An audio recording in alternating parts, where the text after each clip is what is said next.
இங்கே எல்லாருக்கும் அஃபென்சிவ் ஆகிற விஷயம் என்ன தப்புன்னா, ஹீரோ ஒருத்தவங்க தான் லவ் பண்ண பொண்ணு, அந்த பொண்ணை வந்து இவர் வந்து எப்படின்னா கல்யாணம் பண்ணிக்கிறாரு.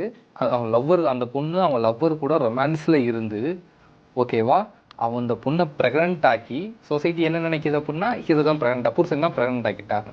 பட் பாய் அந்த குழந்தையும் பிறந்தது, சொசைட்டி என்ன நினைக்கிது அப்படின்னா இட்ஸ் லைக் அப்படின்னா ஹீரோவோட ஹஸ்பண்டோட பிள்ளை அப்படின்ட்டு. பட் உண்மையானது அந்த லவ்வரோட பிள்ளை. ஸோ வந்து எப்படின்னா ஒரு கல்ச்சரை மீறியான ஒரு விஷயம் வந்து இங்கே நடக்குது, இப்படி யாராவது பண்ணுவாங்களான்னு ஒரு சில பேருக்கு ஒரு கோவம் இருக்குது படத்து மேலே.